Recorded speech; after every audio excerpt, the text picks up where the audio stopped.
Hey, welcome to the Road and Morale podcast. So, do you ever feel like screaming out in the office, on Zoom, or outside the school gates? For the love of God, come on, really? Then, if this is you and you're looking for an honest, fun, and frank podcast on life and business, then sit back and listen to me, Rona Morale. I'll be bringing great people on the show to talk, share, and debate their life experiences and business challenges, keeping the show unpolished, but in a fun and unique British style, with sarcasm, tenacity, or maybe a few swear words or tears. This podcast keeps it real, honest, raw, and removes the bullshit in the only way I know how, through authenticity and getting shit done. Think of it less like the Housewives of New York or Towie with the lipo and drama, and more like the house lives of the real world. I hope you'll take something away to be better informed, laugh, smile, or maybe even finally getting the confidence to shout, come on really. So enjoy.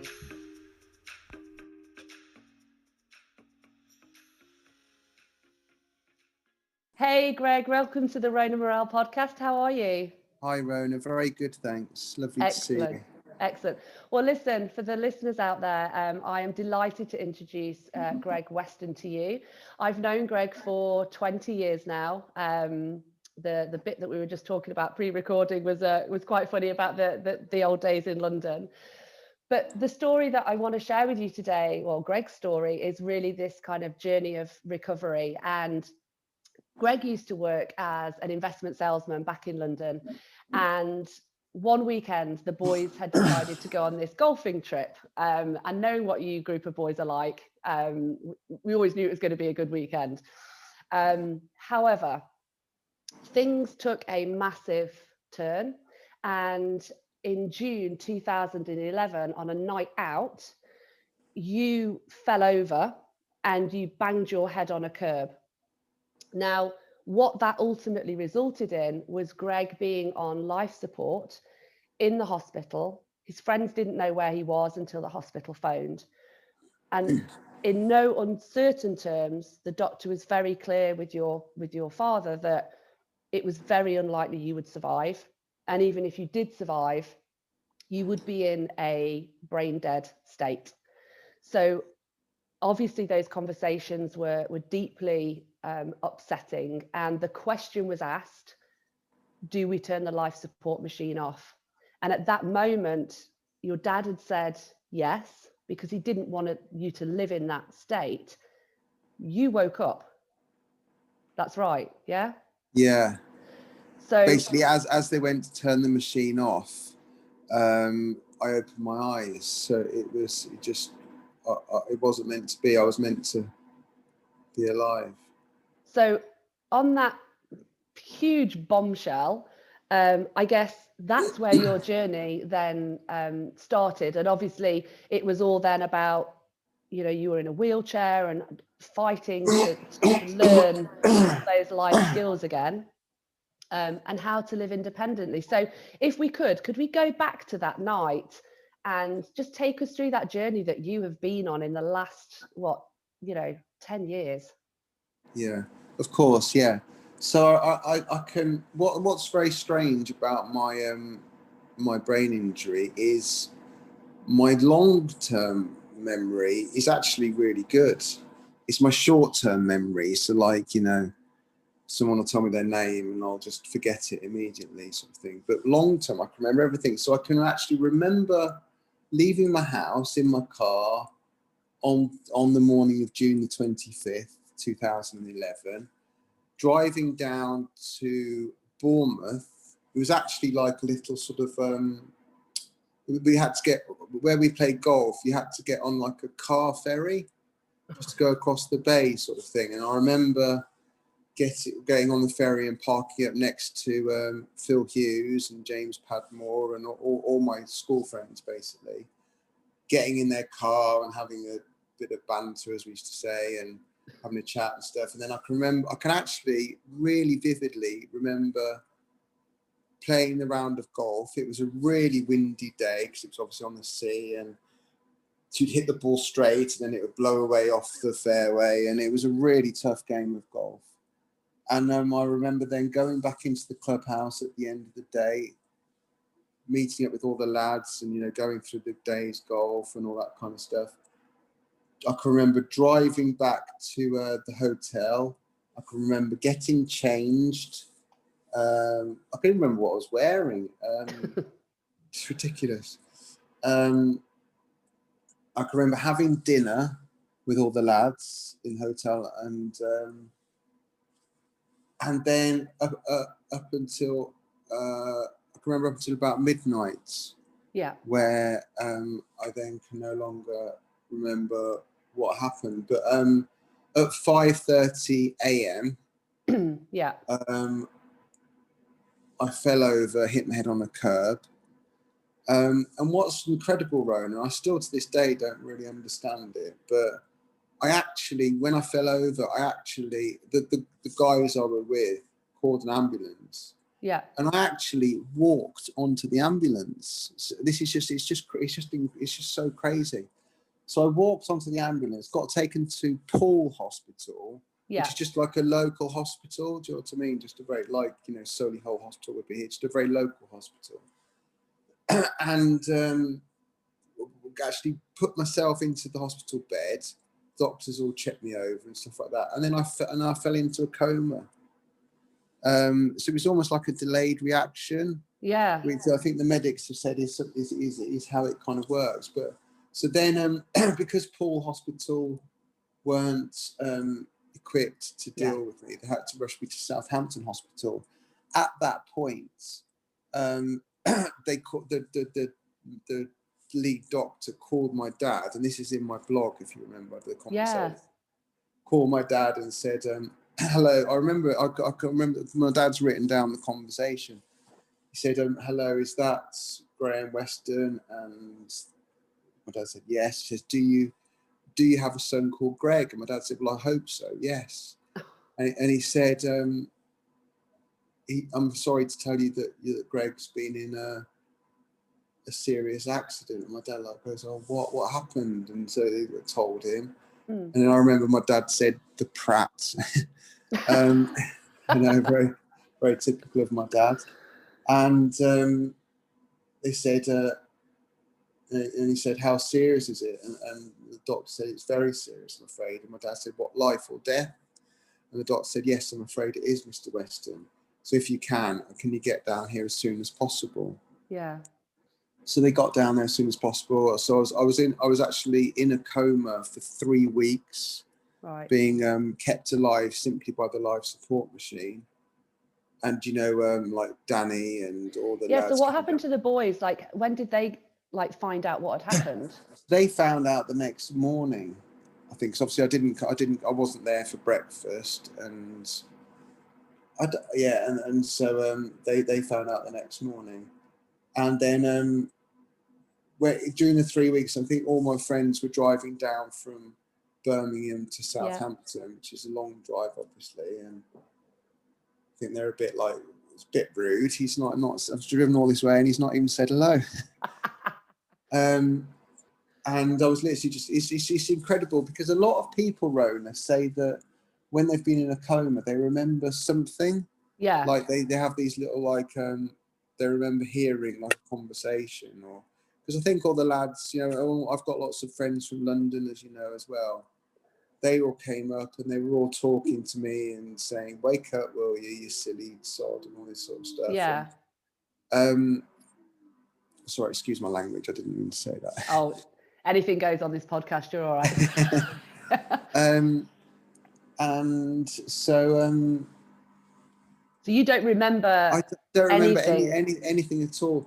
And so then after 3 weeks, they had a conversation with my dad and the mother of my child, my son George, the mother of my child, and said, look, Greg hasn't shown any sign of life in the 3 weeks that he's been on this life support machine. He's being kept alive purely by the machine and nothing else. In our professional opinion, if he does open his eyes, he will just be a vegetable. Right. He'll be brain dead. Now, would Greg want to live like that? And my dad said no. And Natalie, my child, said no, but you can't kill George's father, sort of thing. Yeah. But anyway, they agreed. They said, well, but then she said, well, he wouldn't be, He wouldn't be you a know, father as yeah, such. he wouldn't Yeah. be, yeah, exactly. And so they said, well, they gave the consent to turn off the machine. As they went in and literally went to switch the machine off, I opened my eyes. It's just, it makes me go, it feels me like goosebumps even talking about it now, because I guess, I mean, I'm not overly religious, but I guess it was God saying it's not his time yet. Maybe you could hear and sense. There must have been something that made you open your eyes at that moment. Also, Rona, I don't know if I've told you this, but my mum passed away in 2004. And I firmly believe that she's still with me, and you know, I just sense her when I'm feeling low. I sense her around me and stuff. Well, she was a phenomenal woman. Yeah, and I just think maybe she had something to do with it not being my time, and maybe whether she just thought, you know, he's got a son, and George, what doesn't, you know, you can't put George through that, and you know, it wasn't meant to be. But again, I put this in my blog. I think my dad's partner said that the moment he opened his eyes, they knew that there was hope, but it was going to be a long, long road to recovery. And the medics at that time actually said that there's no quick fix to a brain injury. I'll be recovering for the rest of my life. I mean, here we are 10 years later, and I'm still working on my physical, you know, my walking and stuff like that. So anyway, is it okay for me to continue with what? Of course, happened? Please. So basically, I went from Southampton Hospital up to Warwick Hospital to the intensive care unit. So, you know, for people that have, you know, just come out of a coma type stuff, where I was being monitored all the time, and you know, I was bedbound. And were you obviously aware then and able to communicate? Well, apparently not really. I can't remember any. I was in Warwick Hospital for 3 months. And I can't remember anything of that at all. Right. You know, I'd like not even one recollection at all. But I know I was in a bad way, and obviously I hadn't seen my son my son wasn't able to come and see me because I was in such a bad way. And that was that a conscious decision of your ex-partner, because it would have been too traumatic for George? Yeah, I believe so. And also then, so then I got taken to the Royal Leamington Spa Rehabilitation Hospital, which is, I've got more to tell you about that because I actually volunteer there now. I run a movement group there now. So initially I was in a high dependency unit, so a room where there's 4 beds, and the nurses come in and check your observations like every sort of half an hour sort of thing. Yeah. I was in there for in that room for sort of probably 3 or 4 months. And then I got taken into a normal room, and then I couldn't walk, so I was in a wheelchair. When I was in that high dependency unit, I was actually having to be hoisted in and out of bed. Yeah. Had to wear a nappy, and it's obviously quite degrading for a 34-year-old man then. And I was being fed via a tube into my stomach. And what were the sort of, because obviously each of those little movements from high dependency to rehabilitation, what were the sort of the doctors and specialists at that point saying about your long-term prospects? Well, they said, this is interesting actually, because they said that I would never walk again, and that I would be in. They actually at that point said I would be in hospital for the rest of my life. They said I would never be able to go home and live at home. Right. Certainly not independently. And you were aware of that. You could understand that at that point. Rona, I remember the day that I was told I'd never walk again so vividly, because I remember just my whole entire world come crashing down because of being a dad, and my son's just, all he wants to do is play football, and, you know, like, he's just go out on his bike and stuff like that. And I just remember thinking, I can't spend the rest of my life in a wheelchair. A lot of people have asked me whether I've had ever thought of taking my own life. But I haven't, and that's because of George. I couldn't do it to my son. No. But there must have been exceptionally, and probably still now, dark, very, very dark days. Rona, like really dark. Like I just remember thinking, I can't spend the rest of my life in a wheelchair. I always tell my son not to use the word hate, but I hated being in a wheelchair. It was just, it was the most horrific experience of my life.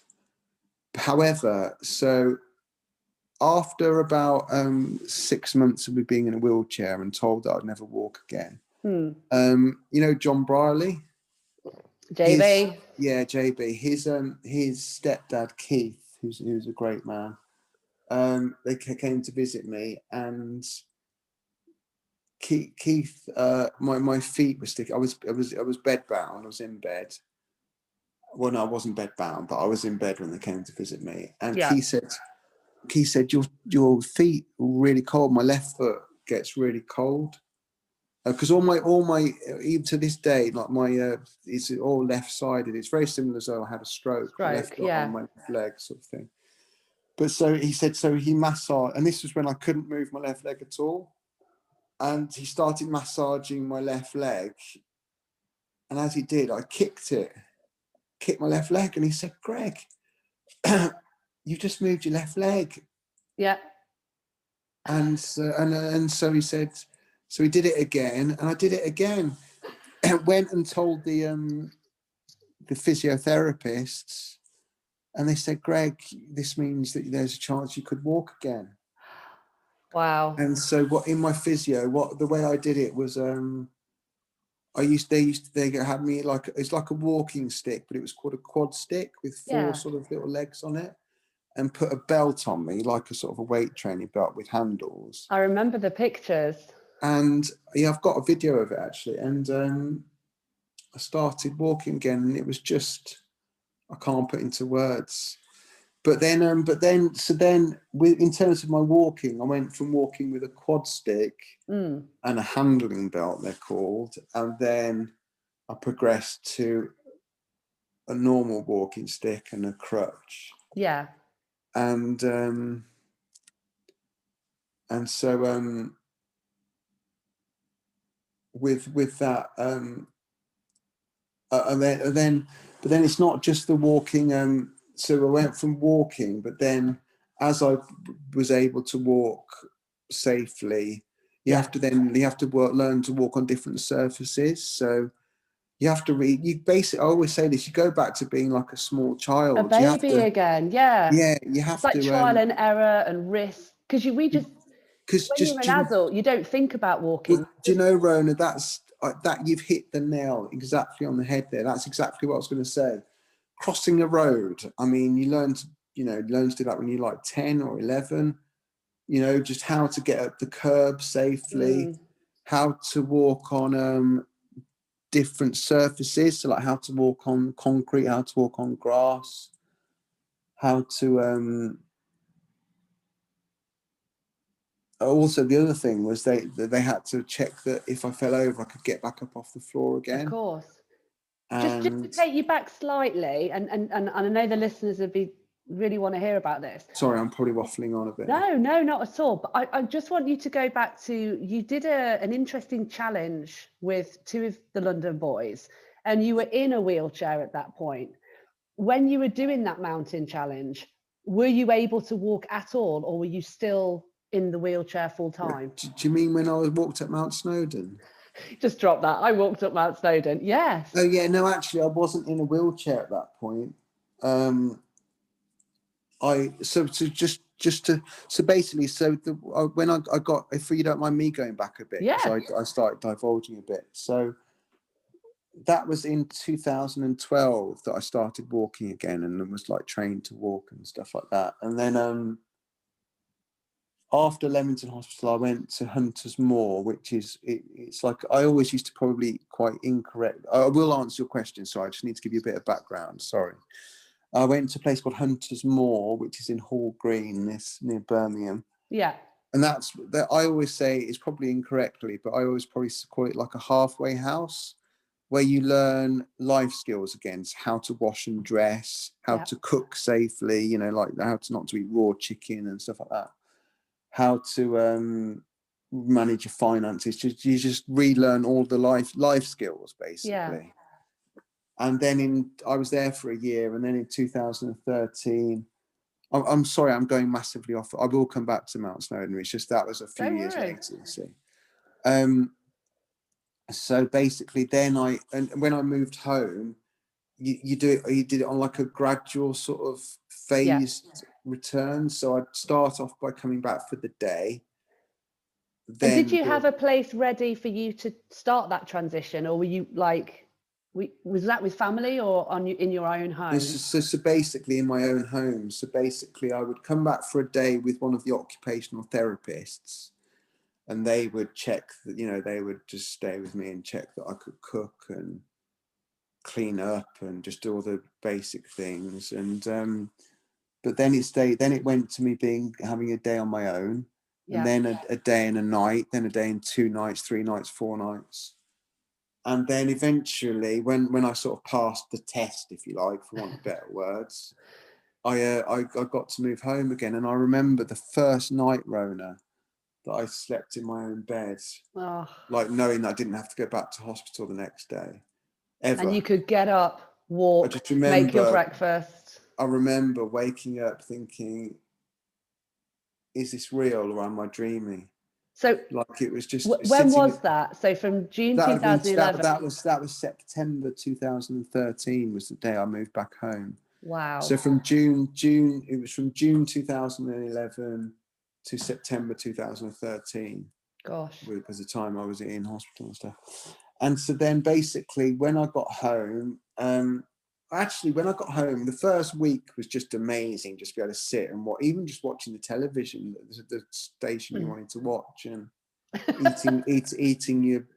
making your own lunch and eating at your own table, and it was, and sleeping in your own bed. I mean, that's something we take for granted as well. But I can't imagine sleeping in somebody else's bed and moving around for 2.5 years.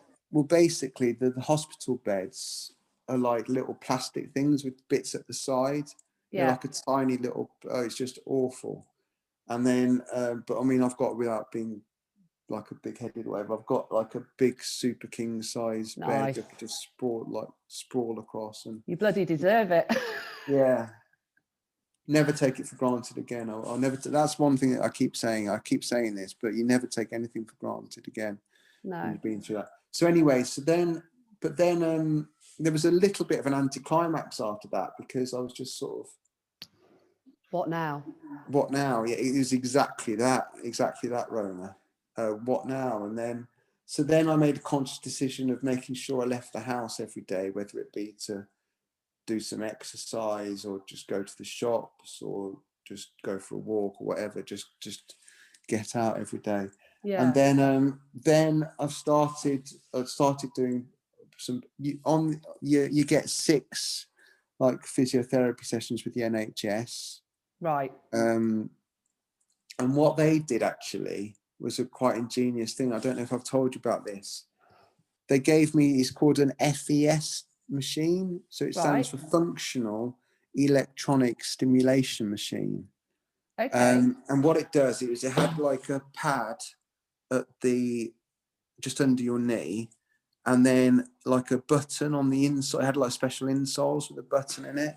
And when your heel hit the button, it sent a wireless signal up to the machine and helped pick up your foot. It was incredible. It was an incredible machine. I still remember the day when I was in Costa. But it wasn't like a shock or anything. It was just, you couldn't feel it. Yeah, you could feel it. Yeah, it was like it was quite a nice sort of feeling. It was like a little sort of a shock. I suppose for you, just being able to feel in your legs. Yeah, exactly. For me, I'd be like, oh God, that's freaking me out a bit.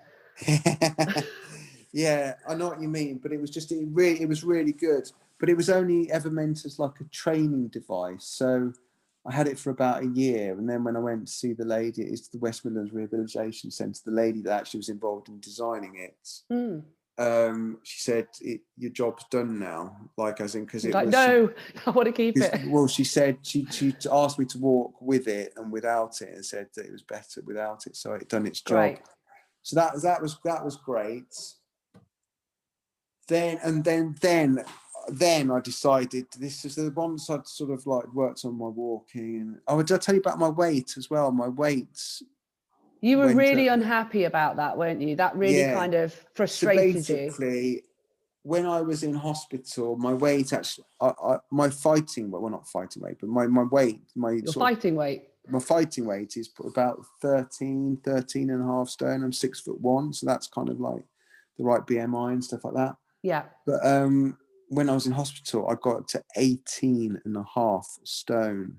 Okay. Just from eating terribly and being stuck in a wheelchair. Not exercise. Yeah, of course. Yeah, and that was horrific. So just to add on to everything else that's going on in your world about relearning, trying to walk, and now I've put a load of weight on. Yeah, I know that didn't help to the dark days, indeed.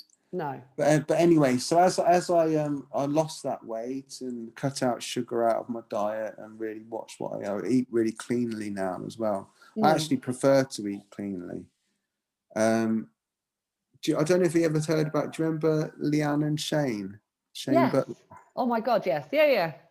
They when I was being fed for, I don't want to drop them in it on a podcast, by the way. But drop them in it. They brought me in a McDonald's when I was actually being fed via a tube into my stomach. And how were they going to get that in you? Well, I ate it. I got in so much trouble for that. That's probably it was their fault as well. I was 18 and a half stone. Really. Well, now I've publicly embarrassed them on your podcast, so sorry about that. Oh well. Anyway, so this is when. So what I decided to do was it was in 2018 actually. Right. I thought, I need to set myself a challenge. So I thought I'd set myself a challenge, and then it was on Twitter actually. I saw there was a little girl up in Liverpool called Edie who had a terrible brain tumor, and the only place that could treat it was a place in Mexico, which obviously cost loads of money. So I thought, I know, why don't I set myself a challenge and raise some money for her? So I thought, with hindsight, I think it was a bit too big a challenge at the time. So I decided to walk up Mount Snowdon. As you do. With John Brierley and James Padmore. And I raised nearly £3,000 for Edie to do it, and I'd got the money before it, so I thought I've got to do it because I've raised all this money. Sort of thing. No going back. And it would take you, say if you and Nick did it, it'd probably take you between 2 and 3 hours to do it. Yeah. I mean, I actually did it when I was at school. I remember doing it when I was at school, and so I walked up the first half in about 2 hours. Wow. I was thinking this is going to be okay. If I could do it in 4 hours, that'll be perfect. However, it went from a path, obviously like at this angle, just a normal path. Yeah. The second half, it actually went into like rocks, like literally probably about 2 foot high. Yeah. And I did it with using my crutch, and John Brierley and James Padmore, bless them, they were just amazing. I had to. I'd have been crawling on my hands and knees, I think. Yeah, I had to. Because I could pick my right leg that high. Yeah. But my left leg I really struggled with. So they were actually blessed in actually having to lift my left leg up for me. Oh, and I'm not joking, Rona. We did it in August, and it was literally hailing, sleeting. No. I remember seeing the videos thinking it just looked completely wrong for the time of year, and it looked horrendous. The wind was just coming down so hard in your face, like against you, making it like someone like trying to push you over, which I don't really need anyway. Thanks for that, Mother Nature. Yeah, and the rain, the sleet, it was just the most horrific conditions ever. And in the end, it took 7.5 hours. Wow. And Get up there. to just get to the top? Yeah. Oh my God. And then you've got to get back down. We got the train back down.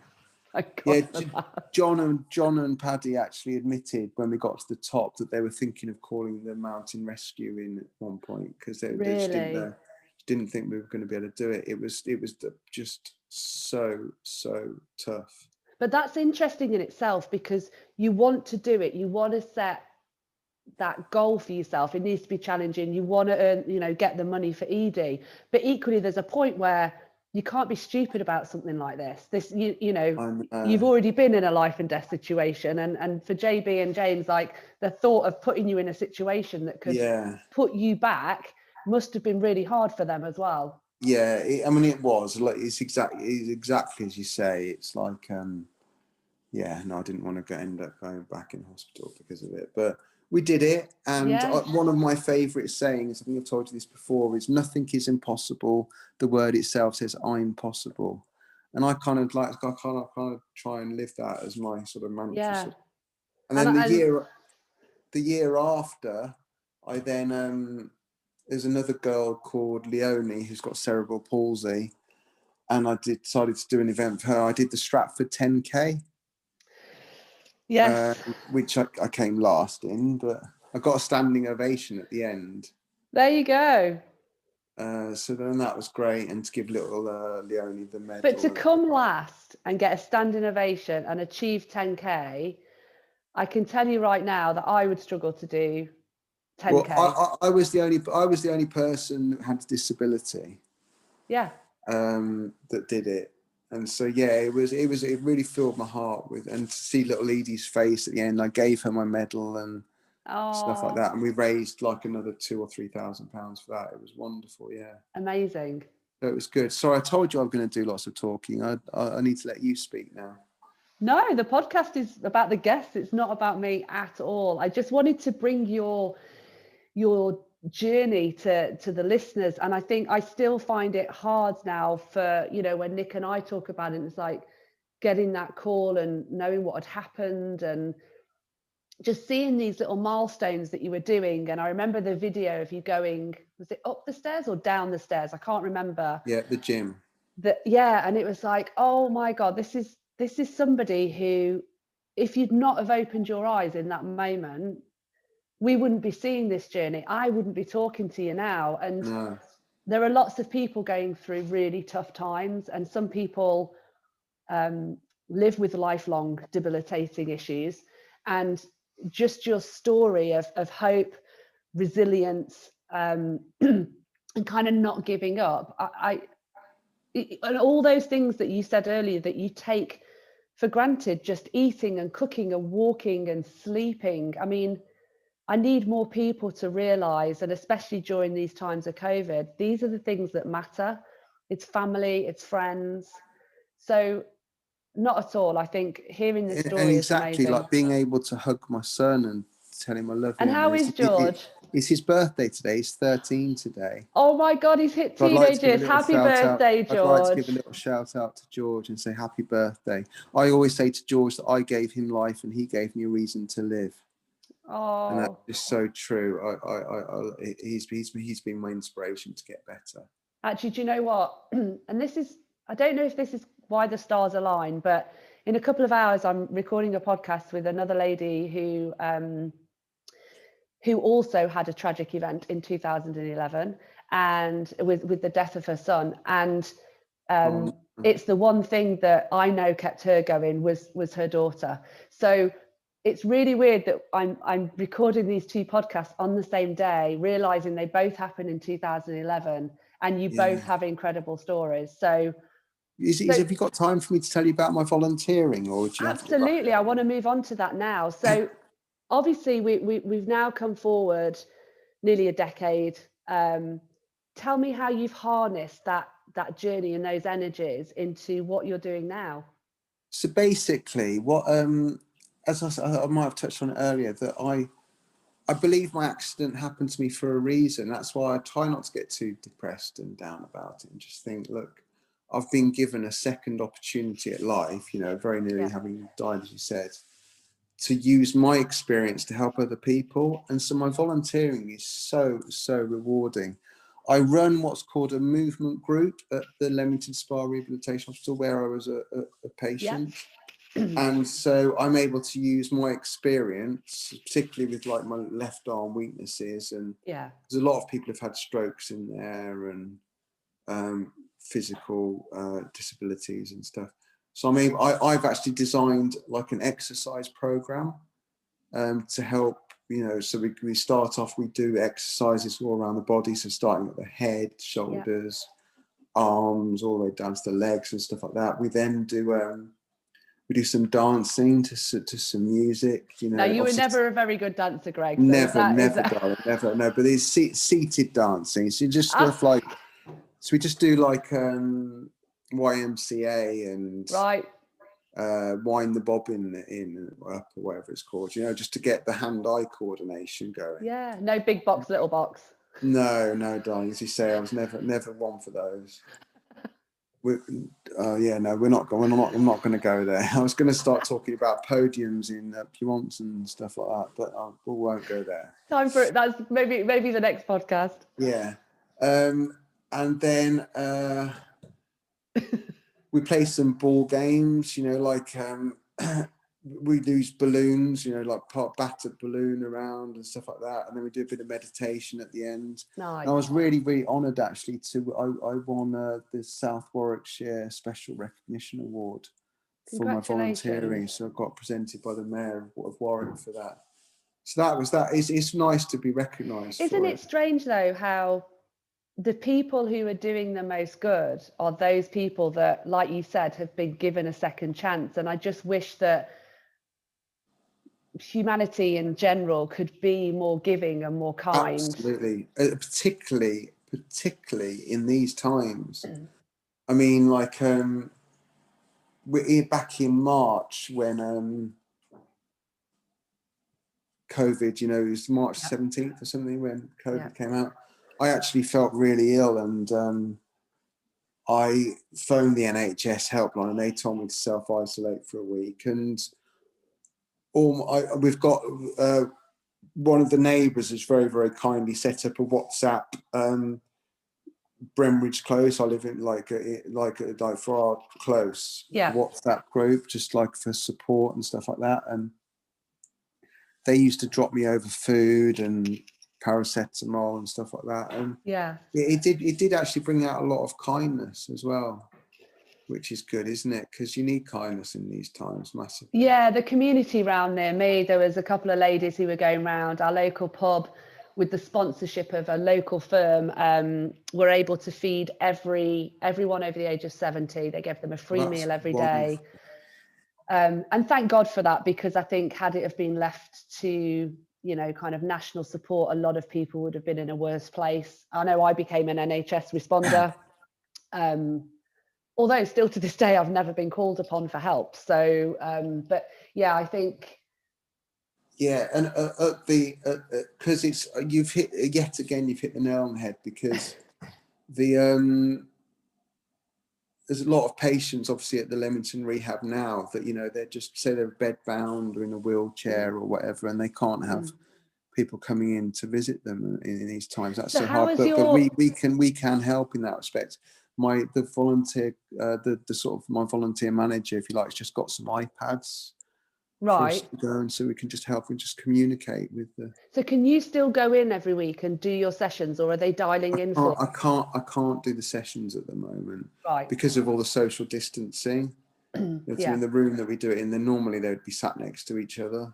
Okay. But with the social distancing and all the regulations stop that. But we can still go and visit, obviously wearing the masks and the gowns and all that kind of stuff. We can still go and just even talking to the patients, just I used to get human so contact, lonely, isn't it? Yeah, I used to get very lonely and stuff, but yeah.